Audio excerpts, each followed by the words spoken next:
Turabasuje inshuti bavandimwe mubwe mudashibsiba kudukurikira ku mpambanya ya TV muratwandikira nubwo muca mu gikari rimwe na rimwe ariko mujye munatera na comment kugira ngo nabandi badukurikiye bajya babona ibitekerezo mugenda mutanga kandi ni byiza turabashimiye.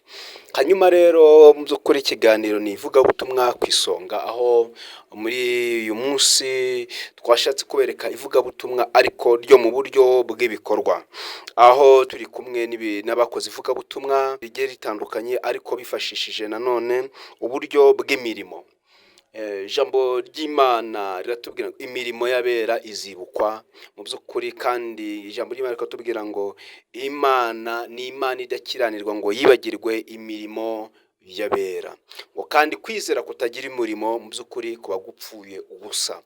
Niho rero turi kumwe byukuri na Pastor Willy Rumenera uzwi ku izina rya Daniel aho agenda akora ibikorwa bigiye bitandukanye hanyuma n'itsinda baba bari kumwe bakoze ibintu by'ukuri byakoze ku mitima ya benshi muri Burera aho bagiye basura ibitaro bishurira abantu bishura abantu bari babuze amafaranga yo kwishura abandi barabafasha ababyeyi bagenda babafasha mu buryo bugiye butandukanye. Mu by'ukuri ni ibintu byiza nabyo bwabyo nivugabutumwa mu by'ukuri rikaze kandi ryiza ry'imirimo. Kubera iki mu by'ukuri tuba tuzanye inkuru nk'izi ngizi cyangwa se turi kubageza amashusho nk'aya ngaya ntabwo ari ukwiyamamaza ahubwo tuba tugira ngo mu by'ukuri twerekane imirimo y'Imana igenda ikoresha mu bantu runaka hanyuma nawe Imana yagiriye neza cyangwa se ndabizi nawe wenda urusanzwe ubikora kugira ngo wumve ko mu by'ukuri ni ngombwa kandi birakwiriye kuko ijambo ry'Imana Paulo niwe wandikiye Filemoni aramubwira ngo arimo amusaba kwakira Onesimo aramubwira ngo be bityo mwene data unduhura umutima muri Christo YESU. Rero mu by'ukuri hari abantu benshi barushe mu mitima bakeneye kuruhuka umutima kugira ngo bakeneye kuruhuka imitima yabo Imana yagukoresheje wayemereye. Ni byiza cyane rero saho gusa rero umunsi ukurikiyeho nanone mu by'ukuri bamaze kwigisha abantu bahugura abapasteri bakora ibikorwa bigiye bitandukanye mu jambo ry'Imana ngira ngo kuri video zamanje mwarabibonye hariho nandi mavideo tuyagenda tubereka ariko nyuma yaho ngaho twabonye umupasteri mu by'ukuri witwa Jacques pasiteri mwiza umushumba mwiza wenda Imana nidushoboza rye tuzamubazanira nawe tugakora nawe ikiganiro yakoze ibintu byadukoze ku mutima aho yari afite abantu badafite matora zo kuryamaho barara hasi bagira gute mu by'ukuri mu buryo budashimishije nawe aba hamwe nabo n'iryo tsinda ababasha kubahereza mu matora. Hari ikintu yakoze mu by'ukuri cyiza cy'ubufatikanye nabonye muri Burera abapasteri Burera afata abantu yafata abakristo biwe bariza mu itorero ryo ahubwo afata n'abandi bantu barizwa mu yandi matorero ababwira abashumba barifatikanya ibintu bigenda neza. Nibo abangaba rero mubona bahawe matera kandi ntekeza ko igikorwa kitarangiye kizakomeza tubikubwiye kugira ngo nawe rero mu by'ukuri hari Imana yagukoresha mu buryo bw'ivugabutumwa abantu bagashima Imana kandi binyuze kuri wowe kuko iyo umuntu arimo gukora umurimo mwiza w'ivugabutumwa hari ugukora uvuze no gukoresha hari ubwo ibikorwa ubwabyo bijya byivugira kandi nawe urabizi mu by'ukuri nawe urabizi ko aho uri hari Imana yakoreshe kugira ngo ubuhari.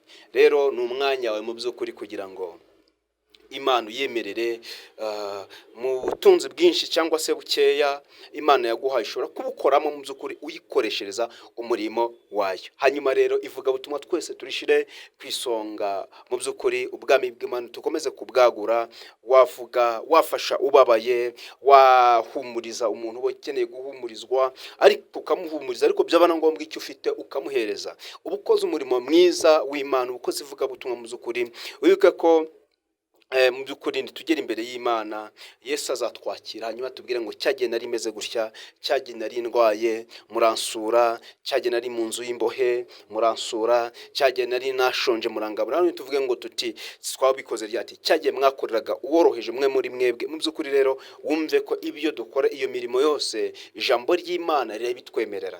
Rero mu by'ukuri byari ibyo ngibyo muzukuri ubundi reka mukomeze mugende mukurikira ayo mavideo agiye atandukanye. Amahoro y'Imana akomeze abane namwe. Rero ngewe ni Felicien ku Mpamba Nyayo TV, ndakurarikira kushira imbaraga ivugabutumwa tukarishira imbere, ubwami bw'Imana tugakomeza kubwagura aho uri hose mu buryo bwose bushoboka. Ndabizi ko uri umuntu udasanzwe, ndabizi ko Imana yagukoresha ukagira uruhare mu kugira ngo ubwami bw'Imana bukomeze kwaguka. Bwiza bw'Imana rero ukomeze kubana nawe. Amen. Amen. And as you sleep on the mattresses, nimuryama kuri izo matera, the Lord would renew your strength. Imana ibongere ibagire bashasha mugire imbaraga. Amen. Ukiza mediatrice.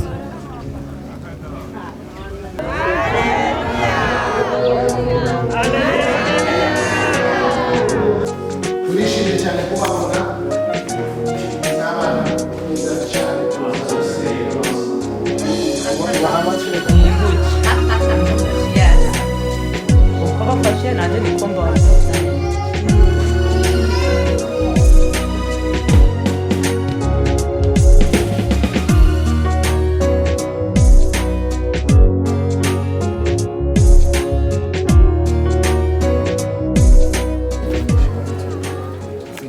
She's the second in command, so she's the one who will fight us.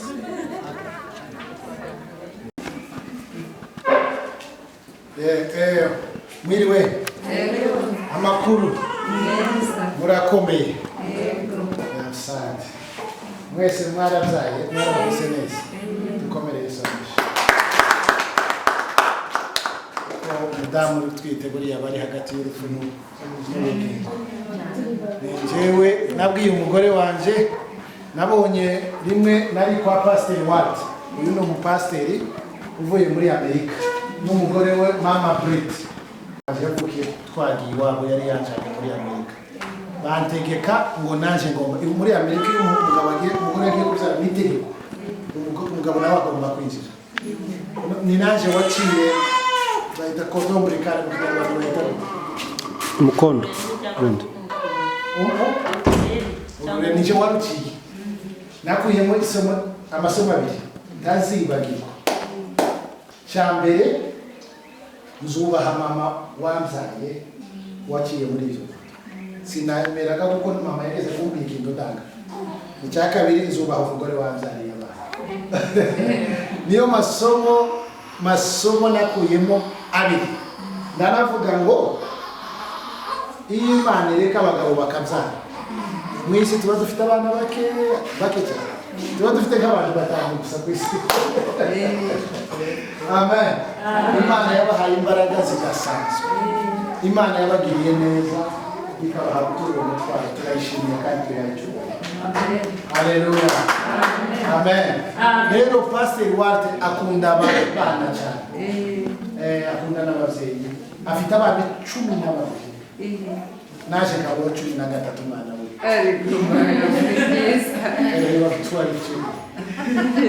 Mama Brit nawe afite abana bose bafite abuzukuru hamwe 30. Ninde ufite abana 12 hano? Ninde ufite 10? Umunani bari twose muri abazungu. Amen. Rero bakunda kuza hano bakabasengera, bagasabira abantu umugisha. Cyambere niyo hari n'umuntu udashoboye kwishyurira abanyeshuri ibitaro, ibibazo byo kwishyura babifuza, bagira umutwaro n'izimara nibo bazi gusa. Barakoze bakoma mu mashini n'ahariya babyarira. Imwe ni leta yayiguze, iyindi ni umuryango dukoramo na Jean. Kila gitanda muryamaho mugiye kubyara, muganga arabizi, arabizi ko twe twakibuze. Kari agashaje dukoresha abenshi niko babyarira. Rero ndashaka kuba cyangwa kamaze ndahaye ndabaha ijambo nabo babasuhuze, babasengere n'ikindi mwuka wera n'abantu. Aje ubwa mbere. She was born in Nigeria. Yavutse muri Afrika mu gihugu cya Nigeria, naho ni Umunyamerika. I And since I have 12 children, kuko mfite abana 12 we always like to bless moms and their babies. tukunda cyane gusengera abana n'abamama babo. Thank you, Lord, for these mothers, these babies. They are a gift from you, Lord. We praise you for your goodness and your faithfulness. And we ask that you would give each of these mothers strength and courage and healing from their delivery of the babies. And we pray that you would protect them. Your shield around these moms and these babies. And we give you the glory and the honor and the praise for your faithfulness. We just pray a protection over these moms and babies as they trust you each day, and as they praise you each day for your faithfulness. And they can say, look what God has done. Hallelujah. Thank you, Lord. We bless these mothers. Amen.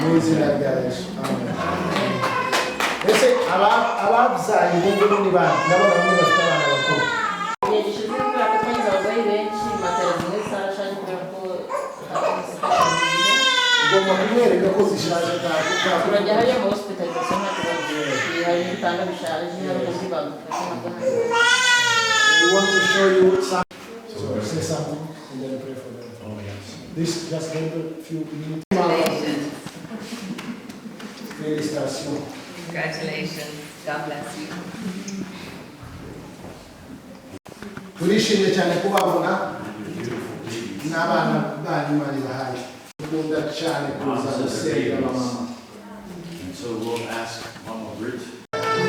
Sasa kubera ko wavuze icyifuzo cyawe, sibyo bivuze, barabwira ngo musabye muzahabwa, mukomange muzakingurira. Natwe tugiye kuguha amafaranga y'igikoma uza kunywa buri munsi.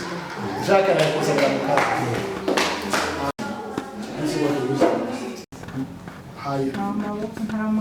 No hand, nothing. And no feet, nothing. Yerwaik. Maybe lepers. So she needs a guy.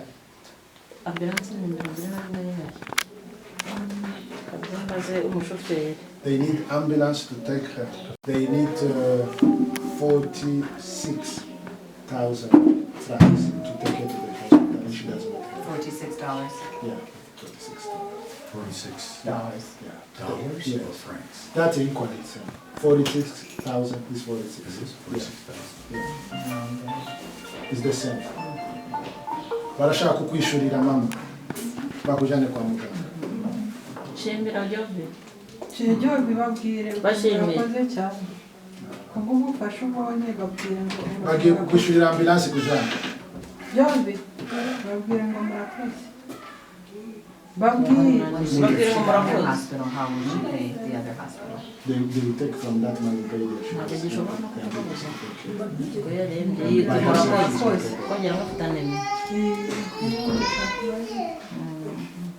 So, where's the administrator's office? We say, God bless you. She's crying. God bless you. She say, God, thank God. She's crying. Yeah. So, should we want to Very poor. Yeah? Very easy. 2 girls. Oh, she Oh, has. she's a twin. Yeah, they has 3. Oh, I'm a twin. She's Oh, I see.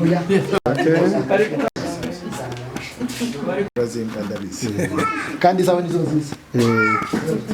Yes. Umugore akeneye kwishyurirwa umukiriya. Can't wait to show. kagamenyera amakuru yawe basizana kugusura mu rugo rw'abandi kuko kuri pastor kazamukurikirana iyo mukore mu gikorwa munamukurikirana kuko nubwo adahaye avuga ngo afite ubuzima bubi urenza abana urabona amashyaka ndakira hasi agakoma ko mu nzu yanjye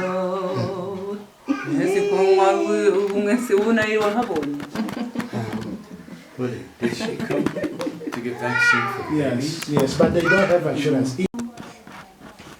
When you feed the baby, do this way, this way, and this way? Yes. Here, one more picture right here. Who goes to work to cultivate for adults because they don't have a place to cultivate. So he go and they cultivate, they give him like 1,000. That's what they eat that day.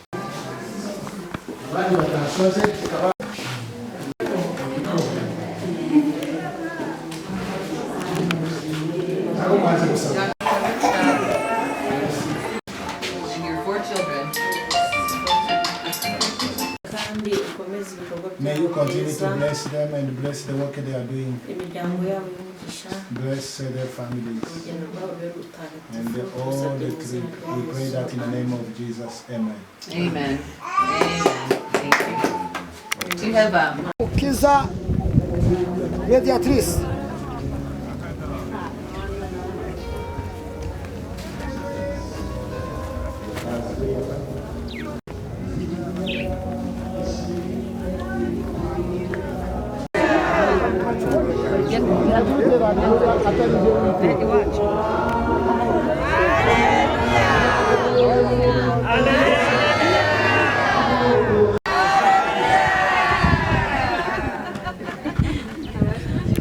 and your children are Abana taught of the Lord. bazigishwe n'Uwiteka. Amen. And their well-being would be great. Bazagira n'ejo hazaza hanini. Amen. And as you sleep on the mattresses, Nimuryama kuri izo matera, the Lord would renew your strength. Imana ibongere ibagire bashasha mugire imbaraga. Amen. And He will help you. Imana ibafashe. And He will give you courage. Ibasubizemo intege. And He will overflow you with love. Ibahe urukundo rwinshi cyane. Thank you, thank you. Mwakoze. Pastor Willie, Ndashaka gusimira Pastor Willie because he has brought us here to this kuko niwe watuzanye hano. and we love to be here. Tukunda kuba hano no kubera abantu umugisha. And we want to thank Pastor Jacques Turashaka gushimira Jacques ari he because he is the one who had it on his heart niwe wazanye igitekerezo ngo tugure za for you to be blessed. ntabwo twari tubi. Thank you. Ibi bintu ni Yesu wabikoze we turanezerewe. Ibi bintu ni Papa wabikoze we turanezerewe. Ibi bintu ni Yesu wabikoze we turanezerewe. Ibi bintu ni byiza. Ibi bintu ni byiza.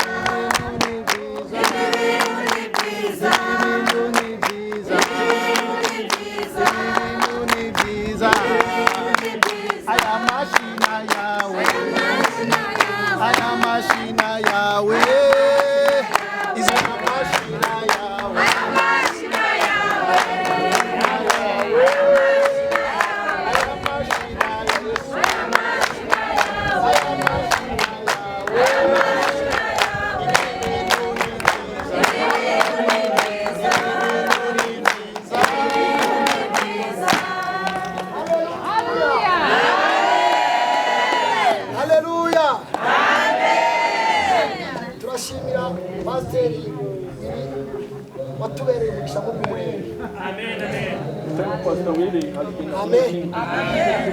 Turashimira Pastor Walter mudamu wiwe. Ejo nabagejejeho icyifuzo kigaragaza abantu batagiraho kuryama. Ariko mbivuga nko mu itorero ryanje gusa. Ariko byangomba ko tuza gusangira nk'amatorero yose tugasaranganya kugira ngo abo dufite bababaye babashe kubona aho baryama. Muzakomeze mudusengere. Nubundi aba niki gitonyanga mu nyanja ni bakeya. Kuko ari kitoro wasangaga ryavuyemo nk'abantu babiri. Irindi hakavamo umwe. ariko Imana izakomeze ikingure iyindi miryango. Byibura ubutaha tuzasuye tubone nk'abandi bikubza abangaba babona za matera. Haleluya. Komeza tubasengere, namwe muzadusengere, kandi Imana izasubiza ibyifuzo byacu. Amina. Nazigora ko ubusaba ko abana